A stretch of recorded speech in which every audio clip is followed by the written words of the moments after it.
and welcome. You're watching World Today, a brand new show on DD India, which will from here on, which is in fact your daily window to the world. And I'm Sakal Bhatt. Well, former Minneapolis police officer Derek Chauvin conviction has grabbed international headlines.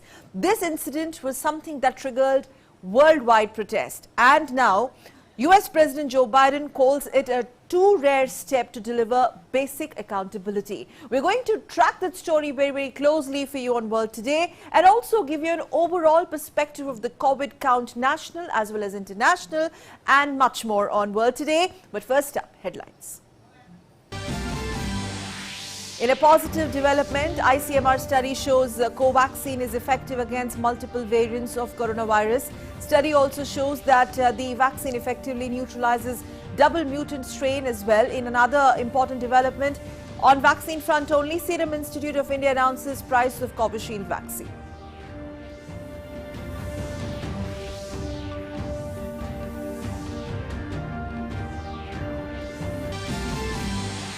In India, government steps up its fight to beat pandemic, but more than 14 crore 36 lakh 83,000 people tested positive for COVID, out of which to over 12 crore 20 lakh 73,000 have already recovered from it.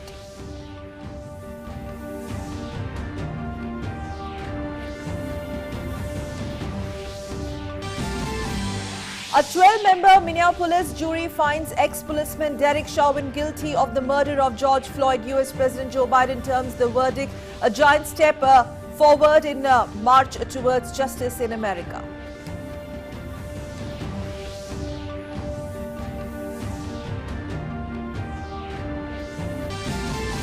And in other big international news, satellite imagery captures the recent weeks shows increased Russian military activity in Crimea and on the Ukraine-Russia border. Images were taken between 27th March and April 16th, and they show a buildup of Russian deployments, aircraft, vehicles at air bases and training areas in Crimea.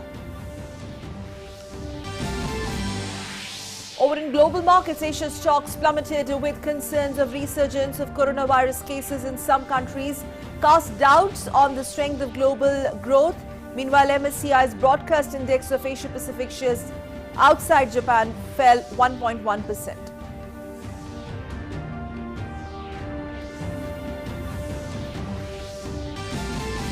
And in sports, following widespread anger and criticism from across the football world, English clubs decide to withdraw from European Super League. All 6 English clubs confirm they have initiated procedures for leaving ESL. ESL, meanwhile, says they are focusing on reshaping the project.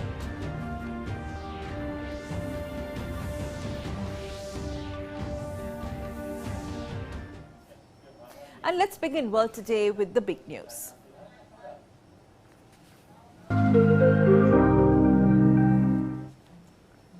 So in a significant development, former Minneapolis policeman Derek Chauvin was convicted on Tuesday of second-degree murder, third-degree murder and manslaughter in the deadly arrest of George Floyd.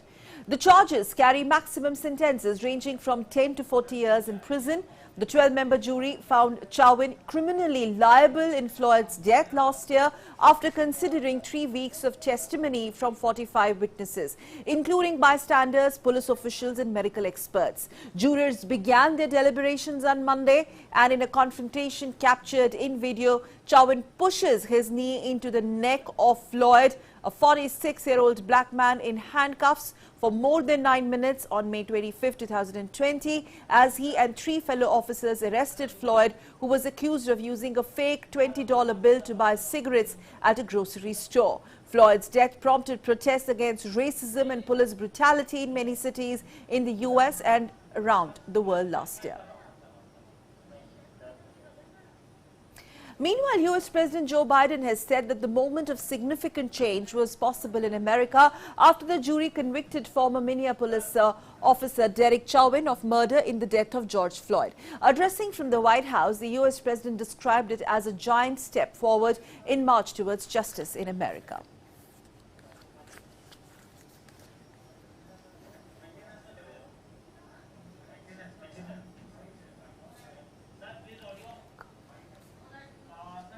was a murder in the full light of day, and it ripped the blinders off for the whole world to see.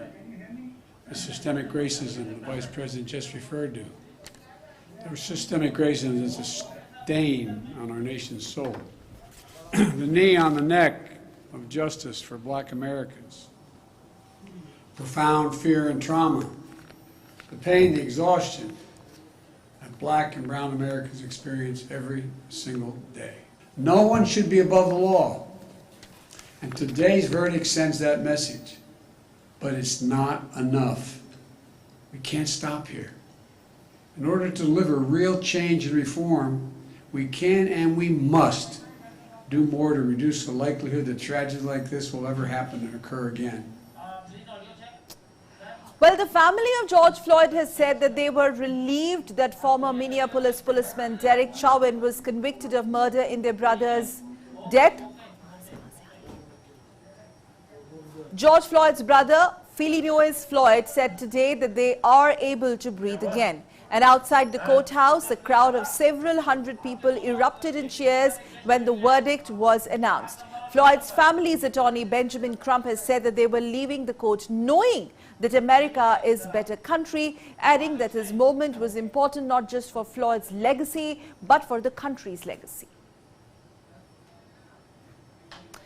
Well, we will take a very short break here on World Today. On the other side, we'll continue this story. We'll talk about this to the former ambassador joining us on the show. Basically, the larger message that Joe Biden wants to send across to the world after this landslide verdict. In fact, my colleague Ramesh is there. We'll take a break later. Let's quickly go across to Ramesh, who is tracking this very, very closely for us, Ramesh. So, okay, Ramesh, if you could hear me.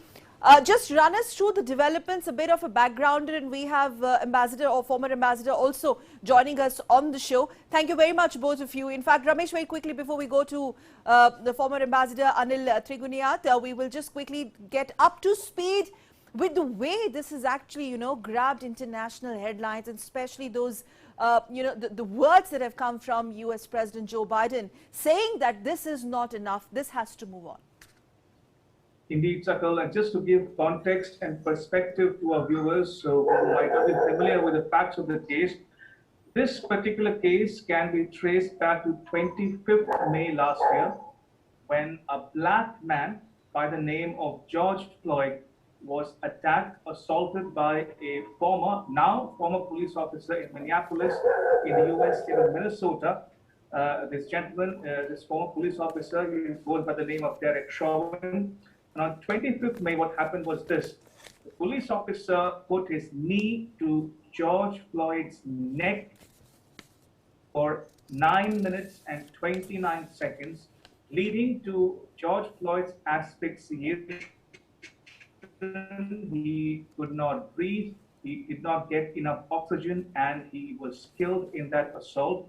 And that gave rise to a landmark verdict in the US yesterday, Sakal, yes, in which the jury, 12-member jury, found Derek Chauvin guilty on all 3 counts of murder, second-degree, third-degree murder, as well as manslaughter. Now, under the Minnesota state laws, Derek Chauvin could get a jail term of anything between 12 and a half years to a maximum of 40 years in prison. Now, this is, by any stretch of the imagination, Sakal, a landmark verdict, a watershed moment. Why? Because it is very rare for a police officer to be charged for killing someone on the job, number one. And number two, it's even rare for a police officer in the US to be convicted for killing someone. So in this case, it is a very rare occurrence in the US. And that has led US President Joe Biden to call it a landmark verdict. He said, and I'm quoting him here, he says this can be a giant step forward in the march towards justice in America. And just to give context again for our viewers, Sakal, the family of George reacted by saying, and I'm quoting them here again, we are able to breathe again. Yes. And they say that we have to protest because it seems like this is a never-ending cycle. Absolutely. And the reference here is to 2 events. One, just yesterday, just minutes after the George Floyd verdict came out, Sakal, A girl in the US state of Ohio was shot and Yes. killed.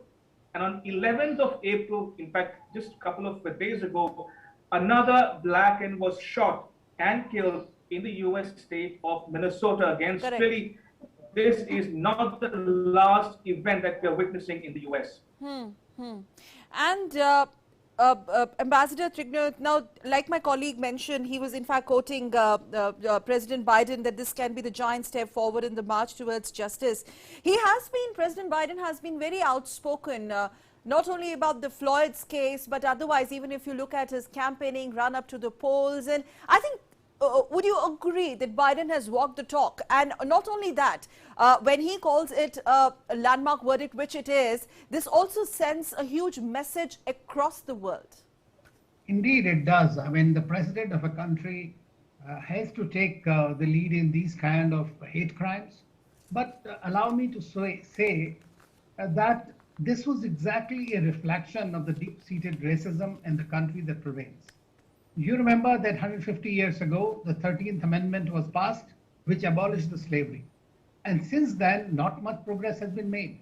And if you were to go by various Pew Research surveys and some other surveys, you will find that 6 out of 10 Black Americans will complain that there is a systematic and structural racism that prevails in a day-to-day life. Now, this is not only for the blacks, this is also against the Asians and other communities, which is very much embedded. In fact, I was just reading a statistics that the US hate crimes were the highest in more than a decade last year. And COVID hate crime, I mean, imagine that just because Trump, who was instrumental in actually fanning it, and that's why there's a great difference between Trump and Biden in that sense, because very often you will find that the Republicans and the Democrats, because of their constituencies as well, are on the other side of the stream, while the Republicans, Trump essentially was the star of this kind of behavior, and he had really fanned the trouble until the last day that he was there, which was converted into the racist attacks against the people.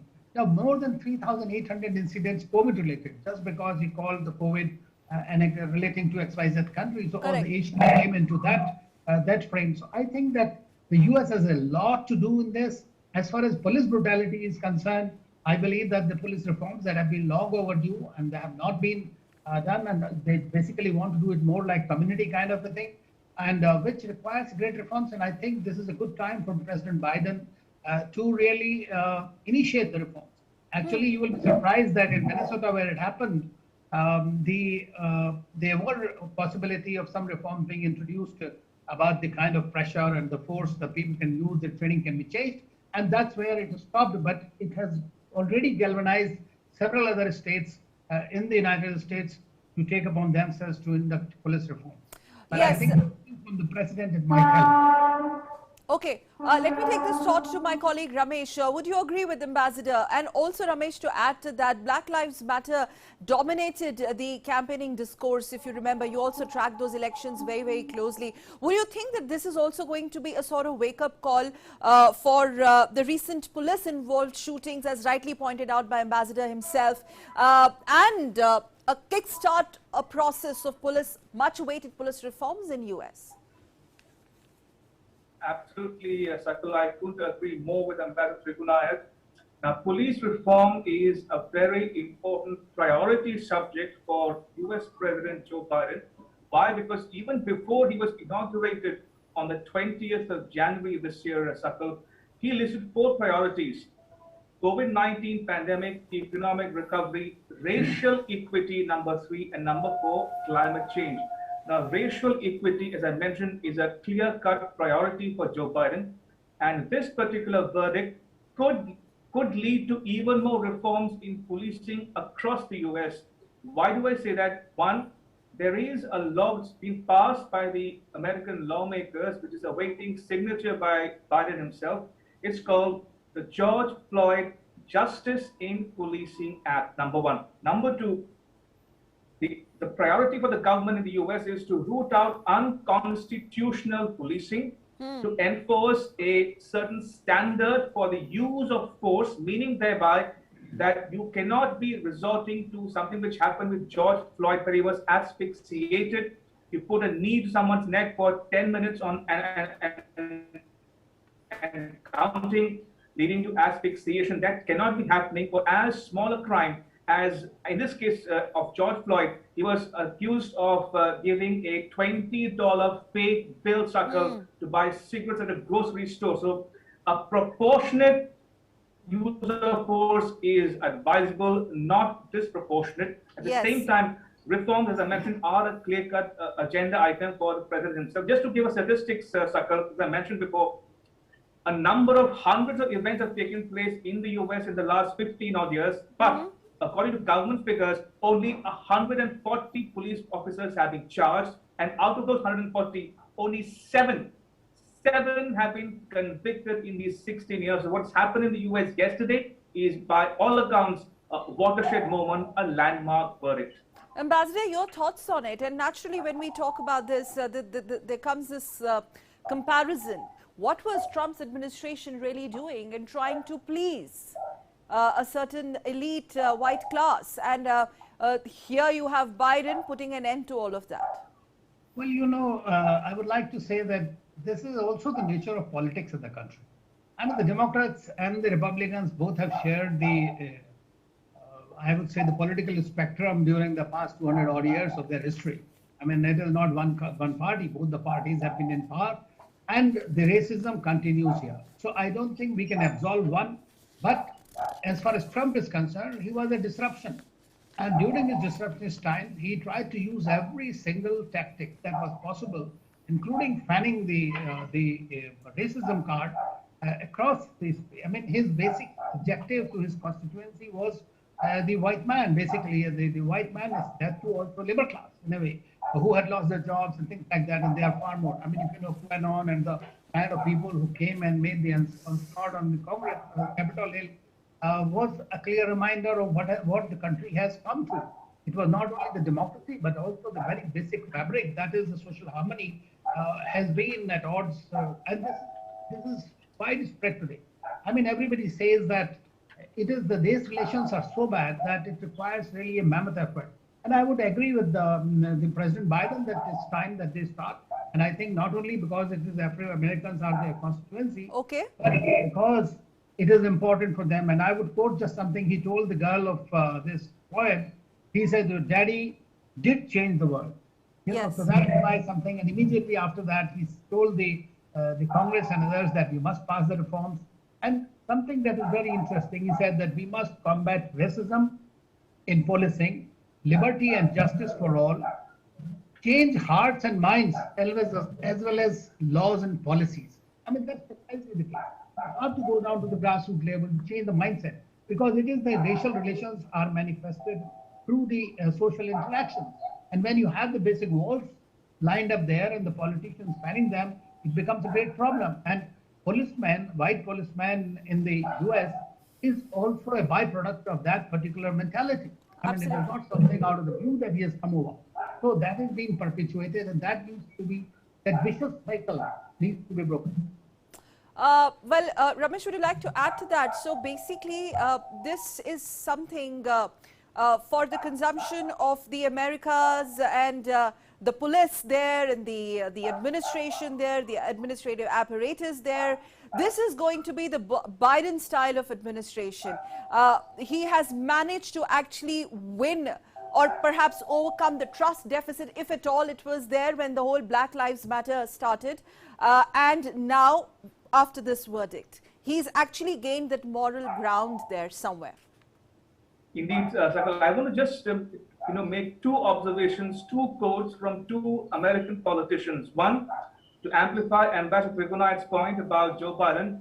These are Joe Biden's words. He says, "It was a murder in the full light of day, and it ripped the blinders off for the whole world to see the systemic racism." Very strong words. Number two, the governor of the US state of California, Sakal, Gavin Newsom, he is a white man, and his quote is as follows. He says, "George Floyd would still be alive if he looked like me."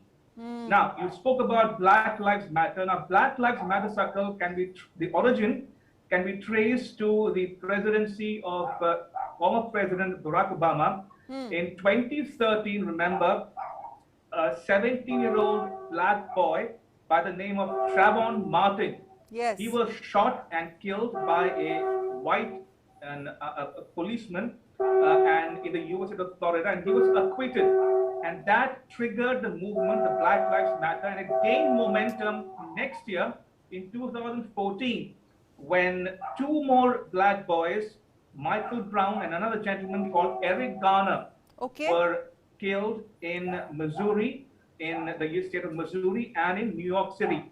Now, Eric Garner's death was similar to George Floyd's. Why? Because in Eric Garner's case in New York circle, if you remember, and viewers might remember, the policeman actually did a chokehold on Eric Garner, not allowing him to breathe at all, and that led to an even more, protest breaking out across the U.S. So, what is happening in the U.S. today can be traced back to these, successive events in the U.S. Starting in 2013, and as I mentioned, just minutes after the verdict in George Floyd case circle, a girl in the U.S. of Ohio was shot and killed. So clearly, this is not the last event that we are witnessing in the U.S. Yes. In fact, we're carrying that story on World Today as well. And before we wrap up, Ambassador, coming to you, sir, final remarks. Just to understand, he has called it an open and shut case, which it was. And like my colleague Ramesh traced the Black Lives Matter history way back to Obama administration. It took America such a long time, almost more than a decade, to come to terms with it in terms of justice. Today's verdict has this really come on expected lines, considering the kind of noises Biden had been making about this particular issue. Not only Floyd, but otherwise also the bigger issue. No, he is definitely, this has been his election issue, and this, he has, in his own administration, he has brought in people from all the minority groups. A very large number of Indians are represented, the Chinese, the other 70 from different parts of the world. So he's walking the talk, there is no doubt. I mean, of course, we have the vice president who is of Indian origin as well. But at the same time, now is an opportunity when nation is having a conversation, in the US, that you can try to induct the police reforms. You see, what happens is the police is a hardened lot there, and they are trained in such a way that they use force, and that's the only way. But this has to change somehow. You have to have those kind of police reforms where the accountability, which has been proved now, is ensured that there is an accountability for a kind of act that they have committed and should not have been there. I mean, they're using extreme force, knowing too well that the fellow is dying almost. He said, "I can't breathe." That became the slogan all over America. I mean, he continued to pressure, and he only removed it when the medics came and told that, "Please remove your knee from his neck." Now, that is the kind of thing that needs to change. Training methods have to be changed for the policeman, and otherwise excesses will continue. Most importantly, I think the Biden has to, apart from political deficit that exists in the country, he has to work on the society so that there is a social change that is ensured. He's trying to do his best, but I think much more can be done. All right, on that note, thank you very much, Ambassador Trignath and Ramesh Ramachandran, for joining us on this edition of World Today. Pleasure having you both. Thank you. Thank you. And now we're going to take a very short break, and when we come back, we're going to trace other big stories coming across the world, much more on the other side after a break. Today's verdict sent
Kitchen waste, green waste, dried leaves from the garden, which are a source of carbon.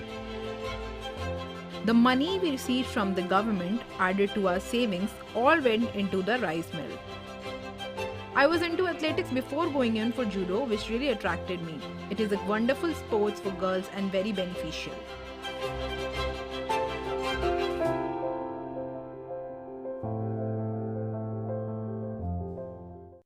A quick look at the day's top news. 100 big stories from across the country and the world in just 30 minutes. Watch Express News Monday to Friday, 7 p.m. only on DD India.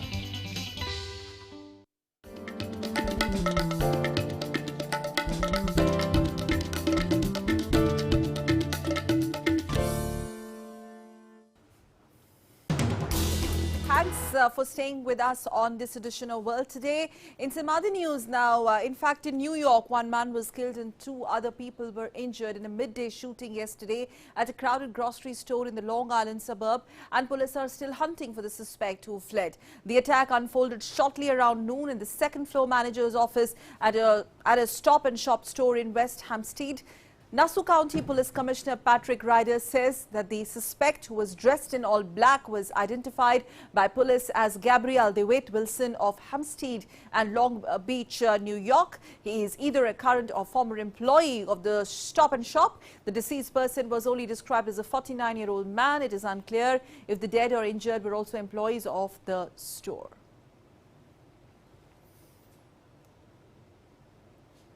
Staying with news coming from America, in fact, let's move on to some other news also. The United Nations Children's Agency, UNICEF, has warned that the number of migrant children reported in Mexico has increased 9-fold in the last 3 months, fueling overcrowding fears at shelters on both sides of the border. UNICEF Regional Director for Latin America and the Caribbean was in Mexico for a 5-day visit, visiting key sites near the country's shared border with the U.S. Now, the agency estimates that since the start of 2021, the number of migrant children in Mexico has jumped dramatically from 380 to some 3,500.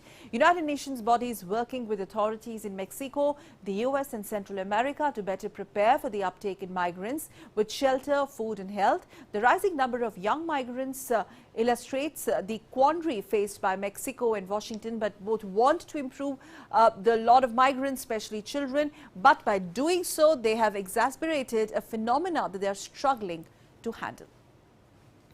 In fact, UNICEF agency estimates since start of 2021, number of migrant children in Mexico has jumped dramatically. Mexico and Washington now want to improve this lot of migrants as well.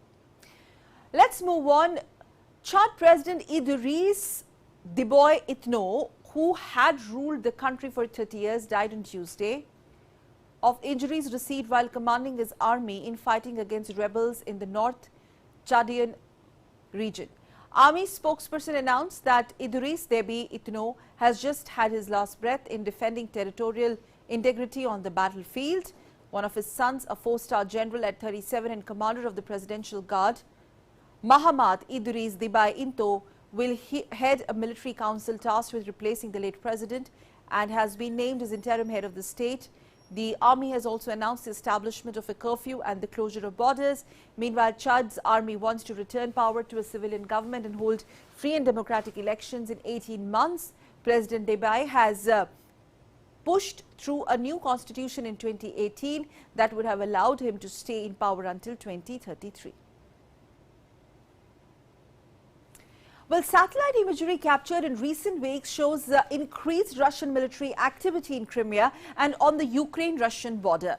Images taken between March 27th and April 16th show buildup of Russia's deployments aircraft and vehicles at airbases and training areas in Crimea and also areas near Voronezh and Morozovsk.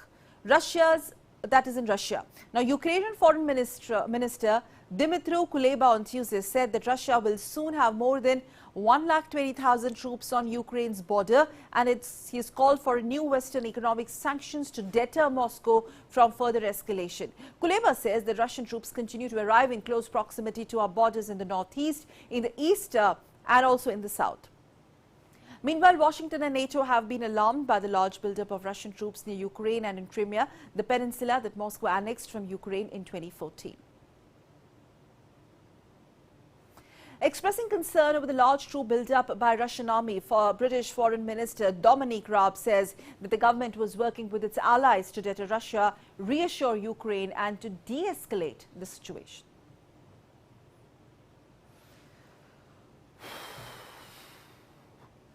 Russian military build-up of forces on Ukraine's border. We're working with our allies. I was at NATO Foreign Ministers and Defence Ministers meeting last week, and our objective is to deter Russia, to reassure Ukraine and to de-escalate the situation. Well, some news back home. In line with Prime Minister Modi's priority to ensure affordable medical care for COVID-19 patients, the government has withdrawn the 10% customs duty levied on COVID-19 drug, that is remdesivir API, injection and specific inputs. Custom duty has been waived off on remdesivir active pharmaceutical ingredients, injection remdesivir and beta-cyclodextrin used in manufacture of remdesivir. The move would help augment domestic availability and reduce cost of injection, thus providing relief to patients. The order will remain in force up to and inclusive of 31st October this year. Earlier this month, the centre banned export of the injection and its APIs till the situation improves further.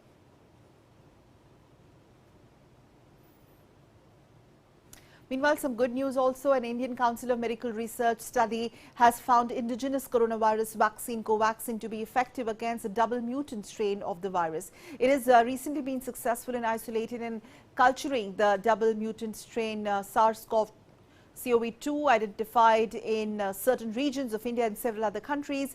ICMR, which is the National Institute of Virology, has demonstrated the neutralization potential of COVAXIN against UK variant and Brazil variant. It says COVAXIN has been found to effectively neutralize the double mutant strain as well. And taking cue of the coronavirus update worldwide, more than 14 crore 35 lakh people worldwide have so far tested positive for COVID-19, while over 12 crore people have also recovered from the virus. The deadly virus has so far claimed over 30 lakh 56,000 lives globally. The United States continues to be the worst affected country by the COVID-19 pandemic. So far, more than 3 crore 25 lakh people have tested positive for COVID, while over 5 lakh 82,000 people have died of the virus in United States alone.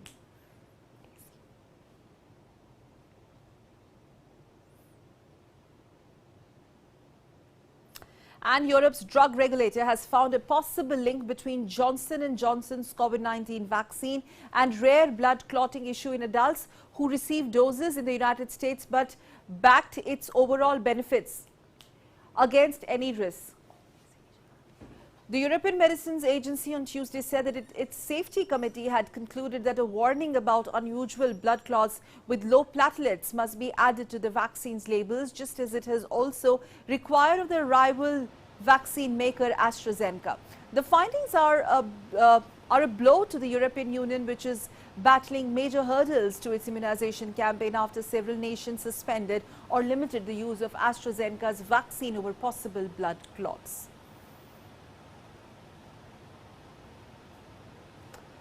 Mexican President Andrés Manuel López Obrador received AstraZeneca vaccine against COVID-19, urging citizens to place trust in benefits of these vaccines.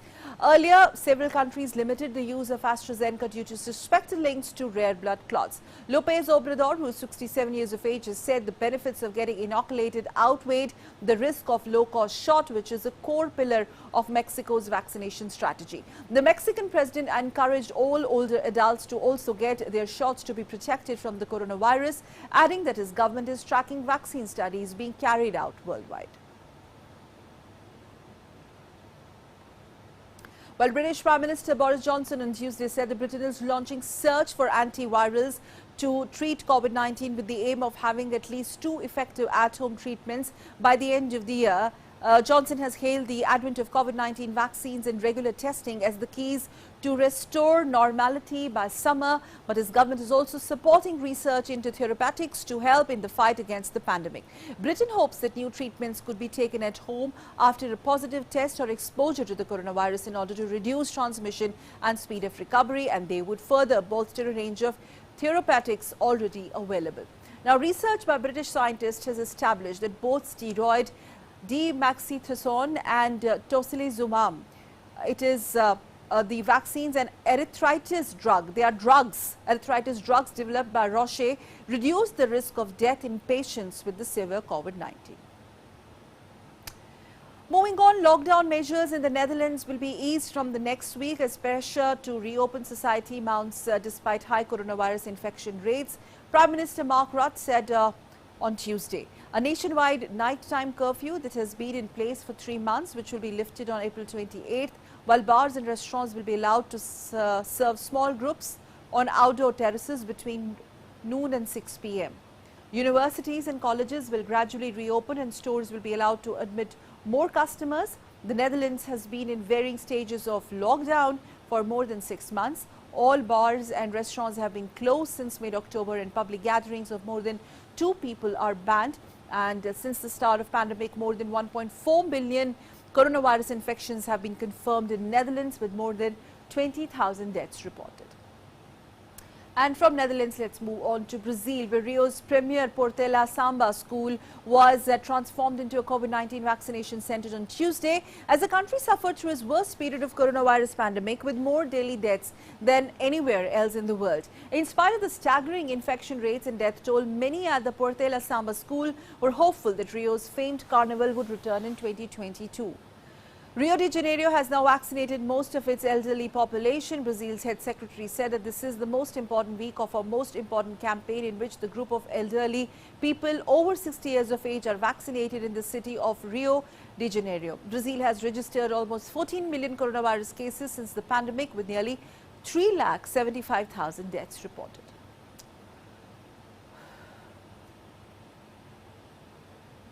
And after Brazil, let's talk about Libya, which began vaccinating its citizens in the eastern city of Benghazi on Tuesday, days after the country's new unity government launched a long-delayed COVID-19 vaccination program. Healthcare services officials say that the number of doses arriving from both AstraZeneca and Sputnik vaccines are varied, but that the eastern city is well prepared for the program. Prime Minister Abdul Hamid Dibeibe called the vaccination campaign kick-off moment as a blessed day in the fight against COVID-19 after receiving his shot without saying which vaccine he had been given. Now, at least 1 lakh of the doses that arrived were Russia's Sputnik 5 vaccine. Libya has also received vaccine shipments from Turkey. Libya has recorded more than 170,000 coronavirus cases and nearly 3,000 deaths, though UN envoys have said the true figures are likely far higher.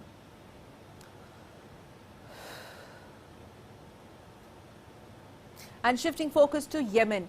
Well, the government-held parts of Yemen on Tuesday began to receive their first shots of COVID-19 vaccine 3 weeks after the first shipment from the global COVAX vaccine sharing scheme arrived in the country.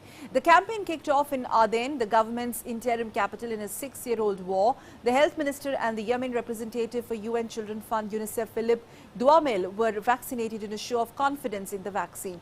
Tuesday's campaign covered only government-held parts of the country, but 10,000 doses are being sent to Sana'a via the World Health Organization. A UNICEF official said that no vaccination had yet taken place in Houthi areas. There has been a dramatic spike in confirmed and suspected COVID-19 infections in Yemen since mid-February, further straining a health system battered by war, economic collapse, and recently a shortfall in humanitarian aid funding.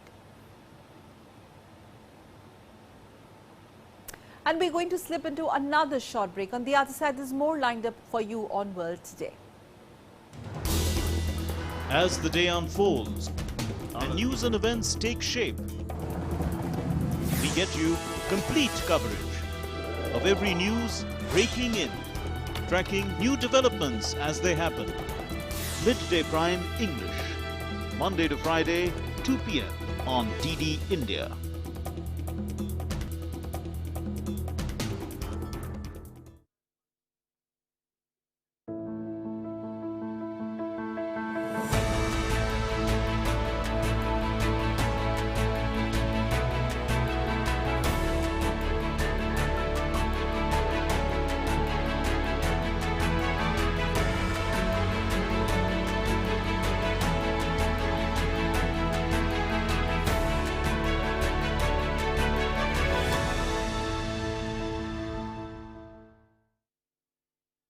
Your window to rising India. India's voice on global platforms. Latest news from India and around the world. In-depth analysis of global headlines.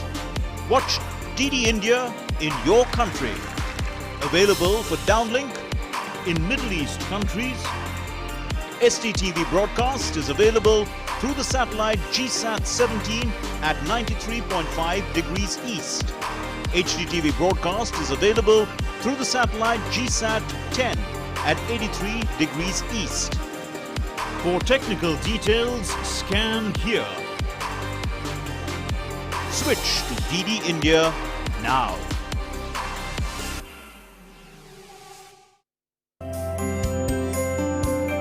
I strongly urge other countries to follow India's example. High Commissioner, please let your Prime Minister know that today our nation of St. Kitts and Nevis has been put further along the path to defeat COVID-19 than we were a week ago. And for this, I say thank you. Could we give the government of India again a hand of commendation? Thank you so much for staying with us on World Today on DD India. Now it's time to scan through more news and updates from across the world in News at Glance.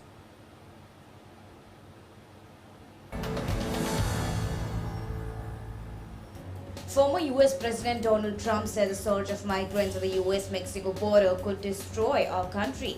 In his first major interview since leaving office, Trump on Monday claimed that his administration had the situation under control and that all President Biden had to do is to leave it alone.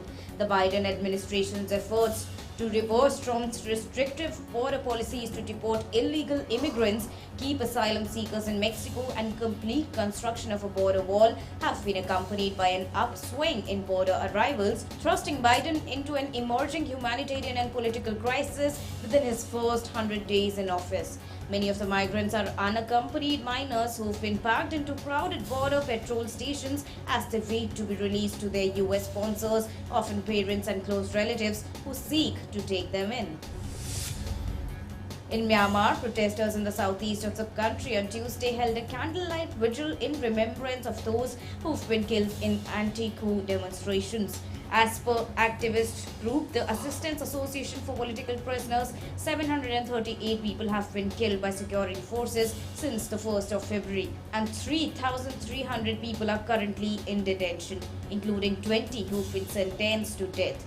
A spokesman for Myanmar's military has confirmed that junta leader Senior General Min Aung Hlaing will attend a meeting of Southeast Asian leaders at the weekend. Ukraine's President Volodymyr Zelensky on Tuesday challenged his Russian counterpart Vladimir Putin to meet him in eastern Ukraine's Donbas region for talks on ending the conflict there and easing tensions between the two states. Zelensky issued the invitation in a video address and also urged Kyiv's Western backers to give clear signals that they were willing to support the country in its standoff with Russia. Kyiv and Moscow have traded blame for rising clashes in the Donbas, where Ukrainian troops have battled Russian-backed forces in a conflict that Ukraine says has killed 14,000 people since 2014. A suicide bomber on Tuesday targeted an Afghan security forces convoy in Kabul. The government said at least 5 people, including civilians and military personnel, were injured in the incident that came hours before Turkey announced the delay of a conference at which it had been hoped of Afghanistan's warring sides would reach a peace pact to end decades of war. Locals fear the recent attack could be a harbinger of what's to come as the US and NATO to prepare to begin their final withdrawal from Afghanistan, expected to be completed by 11th of September, the 20th anniversary of the terrorist attacks in the US. A South Korean court today upheld Japan's state immunity to dismiss a lawsuit raised by a group of women who were forced to work in Japanese wartime brothels, contradicting a ruling in a separate earlier case that ordered Tokyo to compensate victims. Remnants of Japan's 1910 and 45 colonial rule of the Korean peninsula remain contentious for both the sides, with many surviving comfort women, a Japanese euphemism for the sex abuse victims, demanding Tokyo's formal apology and compensation. Diplomatic tension flared in January when another judge at the Seoul District Central Court ruled in favor of other women in a separate case ordering Japan to pay compensation for the first time. That verdict had drawn a rebuke from Tokyo, which says the issue was settled under a 1965 treaty and a 2015 deal. World Today Desk, DD India.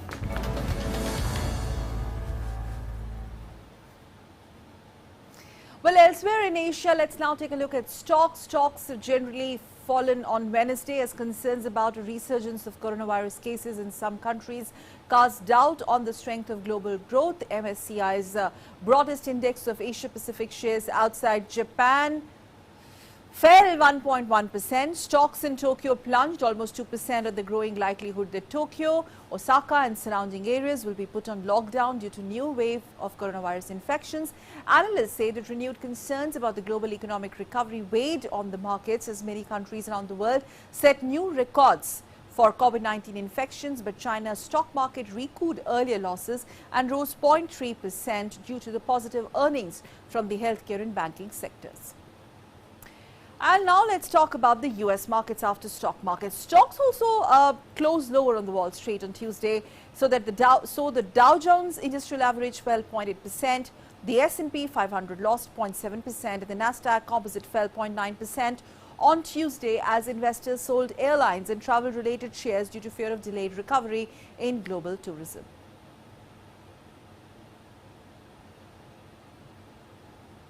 And on World Today, it's time to talk about sports. Indian boxers posted a historic performance at the IBA Youth Men's and Women's World Boxing Championships as 8 boxers, including 7 women and 1 male boxer, sailed into the finals on the 8th day. All the 7 Indian women boxers had put up a flawless performance as they progressed into the finals and will be aiming to add a yellow medal in their game as well.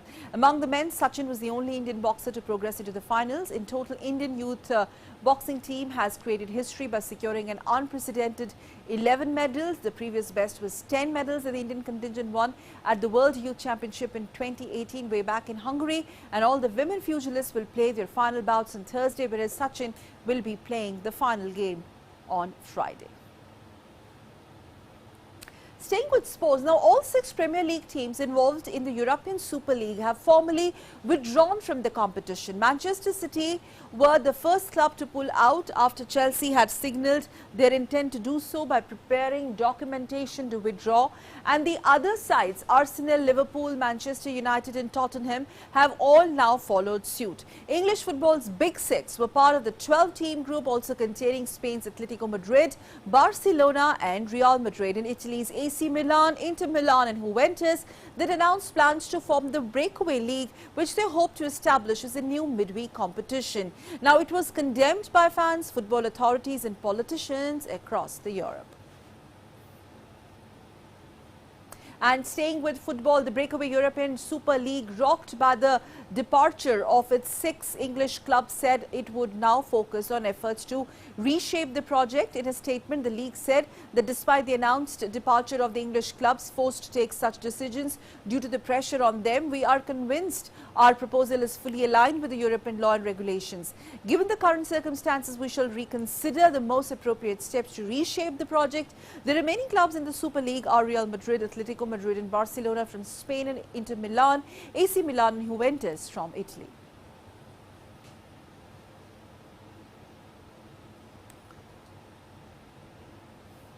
And now it's news from more intimate world around us, news beyond headlines.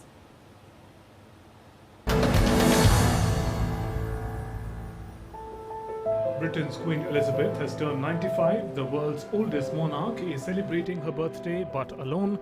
There will be no public celebrations of the occasion that comes just days after she bade a sad farewell to her husband of 7 decades at his funeral. Elizabeth, who is also the world's longest reigning monarch, will be at the castle for her birthday, which traditionally passes off with little or no ceremony. People cannot go to restaurants to taste exotic cuisines, but what if these cuisines come home?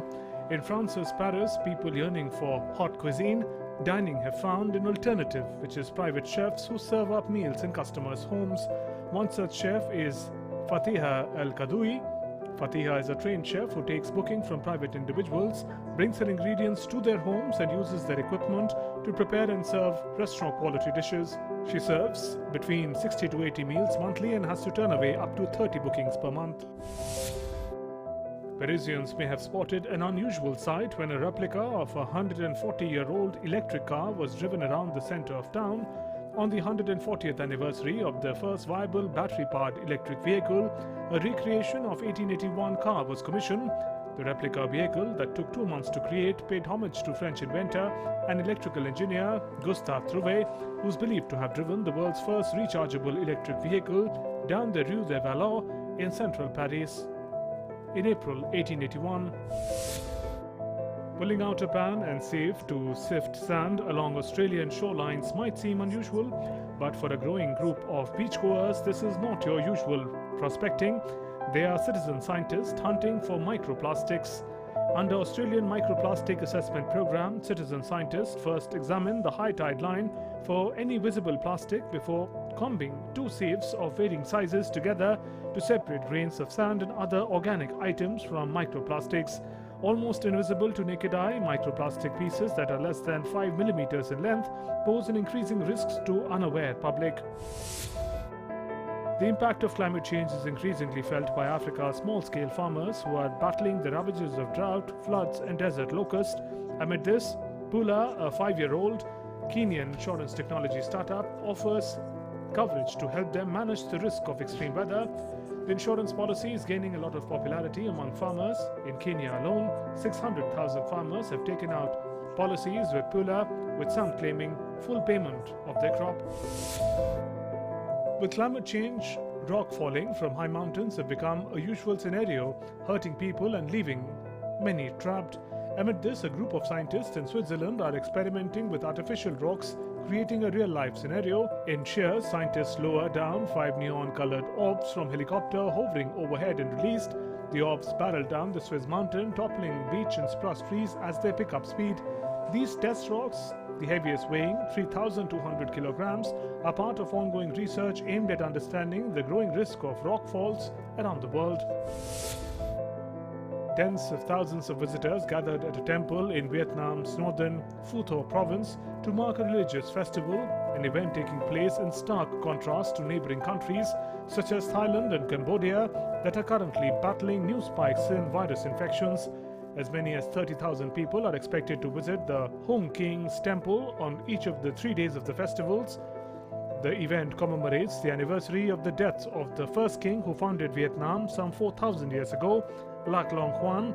It is held each year on the 8th and the 11th day of the 3rd lunar month. The festival was recognized by UNESCO as an intangible cultural heritage of humanity in 2012. With the advent of technology, people are losing interest in reading. The case is same with children. Amid this, a woman in Vietnam is doing her best to inculcate the habit of reading in her children. At least once a week, Hao takes her children to bookstore to buy new books. Her daughter loves to read by herself thanks to her mother's encouragement. Experts suggest that books should be displayed where children can find them, and goals should be set to encourage students to read more. Convenience store chain 7-Eleven Japan is testing a delivery robot that can navigate office buildings. The company is working with mobile carrier SoftBank on the project, which has begun in a building in Tokyo. Workers anywhere in the building can place orders on their smartphones. Staff in a store on 34th floor place the items in the robot and send it on its way. Robot is connected to the building's elevator system and needs no help to reach the customer. 7-Eleven says it will use the results of the test to develop unmanned deliveries for even more complex environments. $30,000 to $650,000 is the average amount of money that a 7-story building in Vietnam has to pay. for its electricity annually. The higher the skyscraper, the higher its electricity bill. To reduce this, the building has decided to make full use of natural resources, as all 7 floors of this building are covered in glass to utilize natural lighting. No electrical lights are needed during the day. The glass is also heat-proof, so air conditioner capacity is reduced to half. With temperature set to 25 degrees Celsius, both health of the people and efficient electricity usage is ensured. World Today Desk, DD India. And before we wrap up, here's a quick look at why is this day relevant in history. April 21st.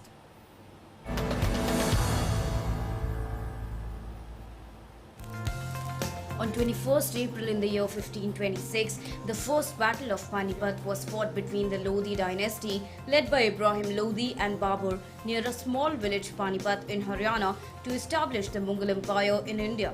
It was one of the earliest battles in the Indian subcontinent to make use of gunpowder and field artillery. As Lodi's army was largely dependent on cavalry, Babur's military genius and modern technology led to their enemy's defeat. Ibrahim Lodi died on the field and Babur emerged victorious in the first Battle of Panipat. It was on this day in the year 1895 the first movie projector was demonstrated in the United States. Woodville Latham and his sons Otway and Gray demonstrate their panopticon, the first movie projector developed in the country. On 21st April in the year 1910, American novelist Samuel Langhorne Clemens, known by his pen Mark Twain, died. His masterpieces include The Adventures of Tom Sawyer, The Adventures of Huckleberry Finn. Both these novels were drawn from his boyhood experiences. On this day in the year 1960, Brasilia became Brazil's new capital.